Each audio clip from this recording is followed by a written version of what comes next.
Selamat datang kembali di sesi pembahasan mendalam kita. Hari ini kita bakal nyelami sumber-sumber yang udah Anda bagi nih. Fokusnya ke cerita yang, menarik banget dari jantung industri makanan olahan. Iya, betul. Khususnya kita lihat momen krusial waktu salah satu raksasanya, Kraft Foods, kayaknya lagi bergulat gitu ya, sama implikasi produknya ke krisis obesitas. Pergulatan yang banyak banget diungkap di bab 14 materi Anda, yang judulnya, Saya Sangat Kasihan Pada Publik. Betul. Sumber Anda ini ngasih kita akses langka banget ke balik layar. Ada cerita soal pertemuan tingkat tinggi para CEO makanan, terus dinamika internal yang rumit di Kraft, dan ya itu, tarik ulur antara tanggung jawab sosial sama tuntutan pasar yang keras. Oke. Kita bakal coba bedah lapisan-lapisannya nih. Nah, misi kita kali ini, biar paham gimana Kraft yang waktu itu kan di bawah naungan raksasa tembakau Philip Morris, terus persaingannya juga ketat banget, coba ambil langkah-langkah signifikan soal kesehatan publik. Langkahnya apa aja, kenapa diambil, terus hasilnya gimana? Mari kita telusuri bareng-bareng. Oke, penting nih kita mulai dari konteksnya dulu ya. Kayak yang diungkap di catatan Anda kan ada pertemuan para CEO industri makanan tahun 99 tuh, yang inisiasi Michael Matt dari Kraft. Oh iya, yang itu ya? Pertemuan ini sebenarnya tujuannya mulia banget, ngajak industri gerak bareng buat ngurangin garam, gula, sama lemak. Tapi hasilnya, besar, gagal. Loh kok bisa gagal total gitu? Padahal isunya kan udah mulai genting ya waktu itu? Penolakannya itu cukup vokal, Mas, terutama dari General Mills. CEO mereka waktu itu Steven Sanger, dikutip di sumber Anda, ngomongnya tegas banget. Dia bilang mereka nggak bakal main-main dengan permata perusahaan. Maksudnya produk-produk andalan mereka gitu ya? Betul, produk unggulan mereka. Cuma gara-gara beberapa orang berjas putih alias pakar kesehatan khawatir soal obesitas. Jadi ya, ide aksi kolektif itu langsung mati di awal. Wah, itu sih blak-blakan banget ya nolaknya. Jadi meskipun industrinya secara umum nutup pintu, Kraft beberapa tahun kemudian malah nyoba jalur lain, sendirian gitu. Nah, itu dia yang menarik. Beberapa tahun setelah gagalnya pertemuan 99 itu, Kraft mutusin buat, coba jalan sendiri. Ini nih yang jadi inti dari pergulatan internal yang bakal kita omongin. Cerita yang detail banget ada di bab 14 sumber Anda tadi. Oke, mari kita masuk ke intinya deh. Gimana peran Philip Morris, si perusahaan induk Kraft waktu itu, dalam dorongan perubahan ini? Rasanya agak gimana gitu ya, perusahaan tembakau kok ngomongin kesehatan? Justru, pengalaman pahit dari industri tembakau itu kuncinya.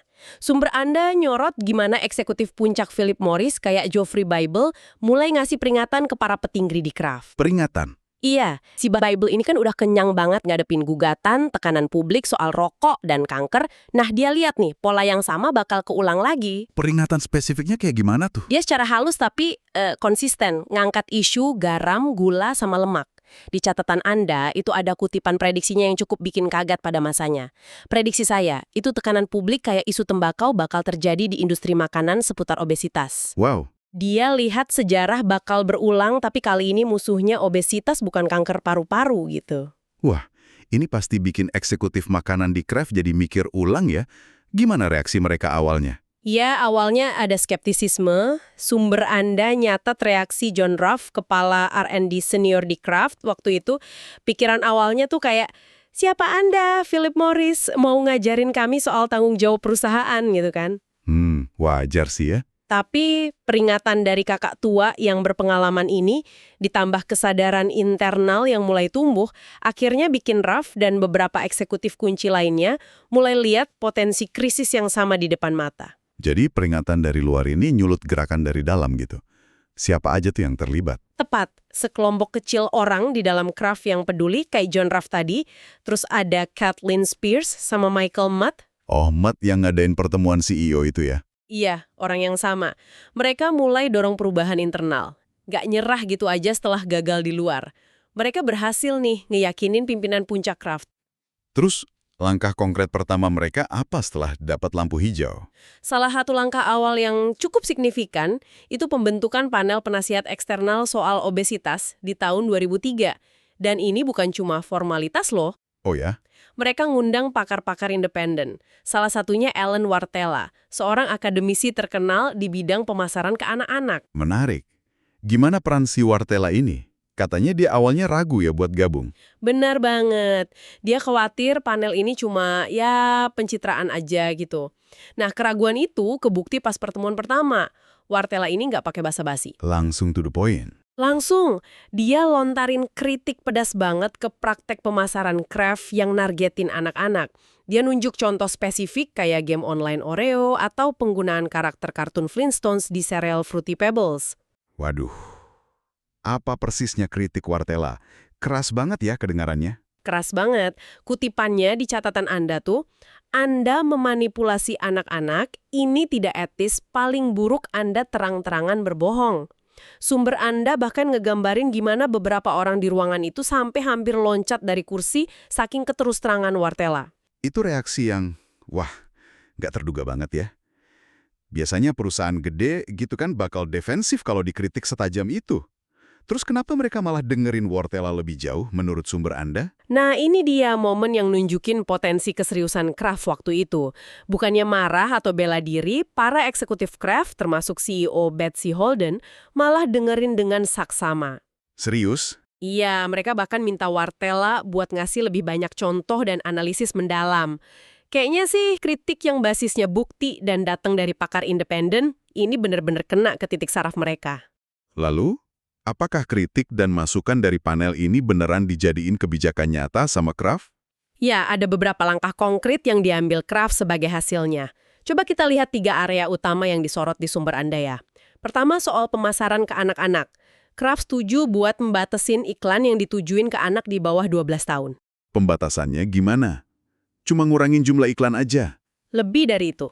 Iklan itu cuma boleh buat produk-produk yang memenuhi kriteria nutrisi internal yang mereka tetapkan sendiri. Oh, ada standarnya sendiri. Ya, kriteria ini, menurut sumber Anda, nyangkup hal-hal kayak kandungan serat gandum utuh, adanya buah atau sayur, atau fortifikasi vitamin dan mineral penting. Jadi bukan cuma janji kosong, ada standar internalnya. Meskipun, ya mereka yang nentuin sendiri. Oke, itu langkah pertama. Terus apa lagi?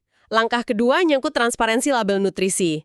Tim internal anti-obesitas Kraft ini ngidentifikasi masalah serius di label fakta gizi yang ada. Ukuran saji yang ditetapin FDA seringkali nggak realistis. Nggak realistis gimana maksudnya? Karena masih pakai survei konsumsi tahun 70-an. Bayangin aja, misalnya nih, satu sajian keripik kentang mungkin cuma 15 keping. Padahal riset internal Kraft sendiri nunjukin, kayak yang diungkap sumber Anda, hampir sepertiga orang dewasa itu bakal ngabisin seluruh isi kantong multisaji dalam sekali duduk. Wah, iya juga ya. Jadi konsumen susah ngitung kalori, garam, gula yang masuk sebenarnya ya. Banget, sulit banget buat paham berapa banyak yang sebenarnya mereka konsumsi. Terus apa solusi yang diusulin Kraft? Mereka ngusulin sesuatu yang cukup radikal buat saat itu. Nambahin kolom kedua di label fakta gizi. Kolom kedua. Iya, kolom pertama tetap standar FDA persajian. Tapi kolom kedua yang baru ini bakal nyantumin info nutrisi, kalori, garam, gula, lemak untuk seluruh isi kemasan. Tujuannya jelas, ngasih gambaran yang lebih jujur ke konsumen tentang konsekuensi kalau mereka ngabisin semuanya. Wah, itu berani sih. Tapi pasti ada yang khawatir rugi dong kalau cuma Kraft yang transparan gitu. Gimana reaksi internalnya? Ya, pasti ada perlawanan. Sumber, Anda nyebutin secara spesifik keluhan dari para manajer di divisi Nabisco. Oh, yang bikin Oreo sama Ritz itu ya? Betul. Mereka khawatir ini bakal ngerugiin daya saing kalau cuma produk Kraft yang nunjukin angka menakutkan buat seluruh kemasan, sementara pesaingnya enggak. Tapi pimpinan Kraft saat itu tetap dorong proposal ini. Apakah langkah ini akhirnya diikuti industri lain atau FDA? Menurut materi Anda, langkah Kraft ini emang mancing diskusi lebih luas di tingkat FDA dan industri soal perlunya label yang lebih transparan. Tapi ya gitu, implementasi perubahan label serupa di seluruh industri butuh waktu bertahun-tahun kemudian. Kraft bisa dibilang jadi pionir lah soal ini. Oke, jadi ada perubahan pemasaran ke anak sama upaya transparansi label. Langkah ketiga apa nih? Nah, langkah ketiga ini mungkin yang paling fundamental dan bisa dibilang bid'ah dalam logika industri makanan olahan waktu itu. Reformulasi produk. Reformulasi? Diubah resepnya gitu? Iya, Kraft netapin apa yang mereka sebut caps, semacam batas atas atau plafon internal buat kandungan garam, gula, lemak jenuh, dan kalori dalam pengembangan produk baru di semua kategori mereka. Wow, itu langkah gede banget ya. Nyentuh resep inti produk. Tujuannya apa tuh? Tujuannya ambisius banget, secara bertahap ngurangin beban nutrisi negatif dari seluruh portofolio produk mereka yang luas banget itu. Sumber Anda ngutip klaim Kraft bahwa antara 2005 sampai 2007, upaya ini secara kolektif udah ngilangin sekitar 1,5 triliun kalori dari pasokan makanan di Amerika. 1,5 triliun kalori. Gede banget angkanya. Gede banget. Meskipun ya tentu perlu dilihat dalam konteks triliunan kalori yang dikonsumsi secara keseluruhan, tapi tetap aja ini arah perubahan yang signifikan. Oke, 3 langkah besar. Pemasaran, label, reformulasi. Tapi kayak yang bisa ditebak, jalan ini pasti nggak mulus ya. Gimana tekanan baliknya? Adanya? Ada banget. Tekanan datang dari berbagai arah, tapi yang paling keras itu dari Wall Street. Sumber Anda ngegambarin momen krusial dalam conference call sama analis keuangan tahun 2003. Kenapa emang? Kinerja keuangan Kraft lagi nggak bagus waktu itu. Nah, para analis ini mempertanyakan fokus perusahaan ke isu obesitas. Logika mereka simpel aja. Gimana bisa fokus kesehatan publik kalau profit lagi turun? Terus gimana pimpinan Kraft ngerespon tekanan ini? COO Kraft saat itu, Betsy Holden, coba membela kebijakan itu. Dia argumen kalau ningkatin keuntungan sama merangin obesitas itu nggak harus bertentangan. Dia bahkan pakai konsep industri stomach share. Pangsa perut. Iya, pangsa perut. Dia bilang Kraft pengen dapat porsi lebih gede dari apa yang dimakan orang, pilihan lebih sehat, bukan cuma bikin orang makan lebih banyak. Tapi ya argumen ini kayaknya nggak meyakinkan pasar keuangan. Apakah tekanan pasar ini akhirnya punya konsekuensi nyata buat para penggerak perubahan di Kraft? Sangat nyata, harga saham Kraft yang terus lesu jadi masalah gede, terutama buat induknya Philip Morris yang berencana jual sisa sahamnya dan pengen harga setinggi mungkin. Jadi, Akibatnya, akhir 2003, Betsy Holden dicopot dari jabatannya sebagai co-CEO. Dan setahun kemudian, akhir 2004, Michael Mudd, si inisiator awal dan motor penggerak utama isu obesitas ini, ninggalin perusahaan. kenapa si Matt ini pergi? Apa karena Holden dicopot? Sumber Anda nyebutin dia ngerasa frustrasi. Frustrasi karena perusahaan makanan gede lainnya nolak ngikutin langkah Kraft, jadi Kraft kayak berjuang sendirian gitu. Oh, Posisi Kraft jadi sulit secara kompetitif. Terus komitmen internal pun mulai goyah di bawah tekanan pasar yang terus-menerus. Mungkin ini nyambung sama judul bab itu ya, rasa kasihan pada publik karena industrinya enggan berubah bareng. jadi inisiatif yang awalnya kayaknya menjanjikan itu mulai kehilangan momentum ya. Terus gimana kelanjutannya? Apa Kraft balik lagi ke jalan lama? Nah, di tengah tekanan dan perginya para tokoh kunci inilah muncul sebuah solusi cerdik dari divisi Nabisco Kraft. Sesuatu yang akhirnya jadi contoh klasik gimana agenda kesehatan bisa dibelokkan buat tujuan komersial, yaitu munculnya paket 100 kalori. Paket 100 kalori. Itu gimana cara kerjanya? Idenya brilian banget dari sudut pandang pemasaran. Ngasih konsumen ilusi kontrol sama ngurangin rasa bersalah pas beli makanan ringan yang dianggap indulgen, kayak kue kering. Kalau sebungkus cuma 100 kalori, rasanya nggak terlalu berdosa gitu buat beli. Terus gimana mereka bikin Oreo jadi 100 kalori? Apa resepnya diubah drastis? Nah, ini detail menarik dari sumbernya. Buat Oreo 100 kalori, mereka ngilangin isian krim putih yang kayak lemak di tengahnya itu. Oh, krimnya dihilangin. Iya, terus untuk nyimbangin rasa, mereka nambahin perisah krim ke dalam wafer coklatnya. Jadi, ya secara teknis kalorinya emang lebih rendah per paket kecil itu. Hasilnya gimana? Sukses nggak? Sukses besar. Penjualan paket 100 kalori ini meroket. Tapi disinilah letak ironinya, seperti yang digarisbawahi di bacaan Anda. Keberhasilan ini punya dampak nggak terduga yang lebih gede. Dampak apa tuh? Konsumen yang tadinya mungkin agak segan masuk ke lorong kue di supermarket karena ngerasa bersalah, sekarang jadi ngerasa diizinkan lagi gara-gara ada paket 100 kalori ini. Terus apa yang terjadi pas mereka balik ke lorong kue itu? Nah, begitu mereka udah di sana, mereka nggak cuma beli paket 100 kalori aja. Mereka juga akhirnya beli lebih banyak produk Nabisco lainnya, termasuk Oreo versi asli yang penuh lemak dan gula, sama produk-produk lain. Wah, jadi inisiatif yang mungkin niat awalnya baik atau paling nggak ngerespon tren kesehatan, malah ujung-ujungnya naikin penjualan produk-produk yang justru pengen dikurangi dampaknya ya. Betul sekali. Jadi malah ningkatin penjualan total. Ini benar-benar nunjukin betapa kuatnya logika pasar ya. Apakah sumbernya ngasih petunjuk gitu, ini strategi yang disengaja dari awal buat naikin penjualan total, atau cuma efek samping yang nguntungin aja? Sumber Anda nggak secara eksplisit bilang itu strategi terencana dari awal sih, tapi lebih ngegambarinnya sebagai konsekuensi logis dari tekanan buat terus naikin penjualan di tengah pasar yang kompetitif. Divisi Nabisco nemuin cara buat ngatasin rasa bersalah konsumen, dan itu berhasil luar biasa secara komersial, apapun niat awalnya. Penting juga mungkin ngelihat konteks persaingan waktu itu ya. Sangat penting. Catatan Anda ngingetin kita kalau semua ini terjadi di tengah persaingan industri yang brutal banget.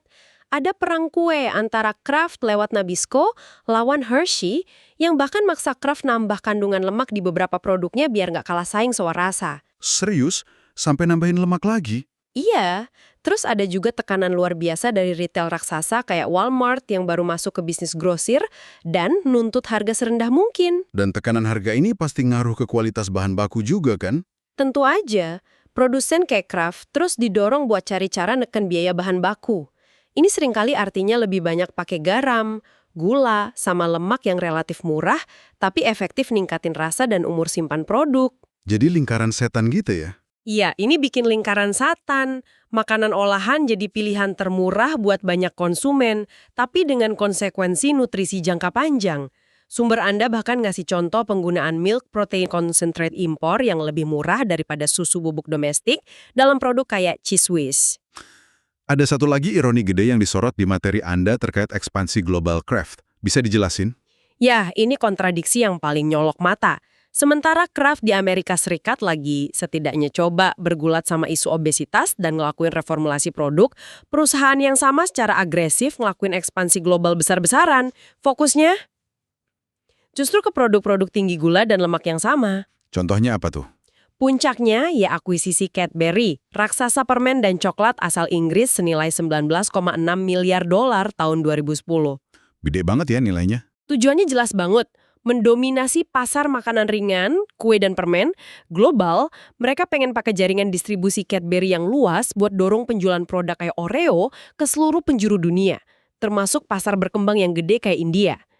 Kampanye Oreo Twist Lick Dunk yang diluncurin di India tahun 2011 itu bagian dari strategi ini. Gimana sumber Anda ngebahas kontradiksi ini? Secara eksplisit dibilang kalau ekspansi global ini nempatin upaya domestik anti-obesitas Kraft dalam konteks yang jauh lebih gelap. Ini kayak menelanjangi benturan antara retorika tanggung jawab sosial di satu sisi sama realitas bisnis global yang nggak ada hentinya ngejar pertumbuhan volume penjualan produk-produk yang justru kontribusi ke masalah obesitas global di sisi lain. Jadi setelah kita telusuri bareng-bareng nih, kisah Kraft ini benar-benar sebuah studi kasus yang kaya dan kompleks ya. Kita lihat ada upaya internal yang kayaknya tulus, dipicu peringatan dari induk perusahaan, terus didorong sama individu-individu kunci yang peduli. Betul, dan upaya itu sebenarnya bukan tanpa hasil loh ya. Ada perubahan kebijakan nyata dalam pemasaran ke anak, ada inovasi di pelabelan yang dorong transparansi, bahkan ada langkah radikal netepin batas nutrisi buat produk baru. Itu bukan hal sepele loh buat perusahaan segede Kraft. Nggak sepele sama sekali. Tapi narasi ini juga dengan jelas banget nunjukin gimana tembok realitas pasar itu bisa tinggi banget ya. Tekanan tanpa henti dari Wall Street yang nuntut pertumbuhan kuartalan, terus logika persaingan industri yang maksa perusahaan buat nggak mau kalah enak atau kalah murah. Iya, akhirnya ya ngebalikin fokus utama perusahaan ke peningkatan penjualan dan nilai saham. Termasuk pakai cara-cara cerdik kayak paket 100 kalori yang punya efek ironis tadi, atau ya dengan ngelakuin ekspansi global produk-produk yang sama, yang lagi coba direformasi di pasar asal. Kayak tangan kanan coba benerin, tapi tangan kiri terus dorong ke arah yang sama gitu ya. Persis. Yang paling menarik di sini tuh gimana inisiatif internal yang kuat pun bisa kebentur dan akhirnya terkikis sama sistem industri makanan olahan itu sendiri. Ketergantungan fundamental ke kombinasi garam, gula, lemak buat bikin rasa nagih dan daya tarik produk, ditambah keharusan buat terus tumbuh ngalahin pesaing, itu terbukti jadi penghalang yang luar biasa gede. Kisah Kraft ini, terutama kayak yang terurai di bab 14 materi Anda, benar-benar jadi ilustrasi kuat betapa susahnya ya belokin arah kapal tanker industri raksasa. Bahkan ketika beberapa orang di Anjungan udah lihat gunung es obesity di depan mata dan mungkin ngerasa kasihan pada publik, kayak judul babnya itu. Iya, ini nyorot konflik inheren yang dalam banget antara tujuan kesehatan masyarakat sama tujuan maksimalisasi keuntungan dalam model bisnis industri makanan olahan saat ini. Keduanya tuh susah banget jalan bareng secara harmonis dalam jangka panjang tanpa adanya intervensi dari luar atau perubahan paradigma yang mendasar. Nah, setelah dengar kisah pergulatan internal Kraft yang penuh ironi ini, ada pertanyaan penting nih, yang mungkin bisa Anda bawa pulang dan renungkan. Seberapa realistis sih kita bisa berharap perusahaan makanan yang DNA-nya adalah cari untung dan menangin persaingan pasar, buat secara sukarela, konsisten, dan bahkan ngorbanin potensi keuntungan demi prioritasin kesehatan masyarakat. Dan kalau kita lihat betapa susahnya perubahan dari dalam, seringnya cuma sementara, penuh kompromi, atau bahkan dibajak buat tujuan lain kayak kasus Kraft ini, terus di mana dong letak tuas perubahan yang paling efektif?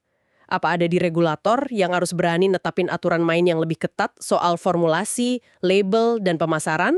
Atau mungkin ada di kita sebagai konsumen, yang punya kekuatan memilih meskipun ya sering dihadapkan pada pilihan sulit antara harga, rasa, kenyamanan, sama kesehatan jangka panjang.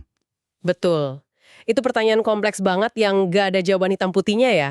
Sesuatu yang mungkin menarik buat Anda eksplorasi lebih lanjut berbekal wawasan dari sumber-sumber yang udah kita bedah bareng hari ini. Terima kasih udah gabung di pembahasan mendalam kita kali ini.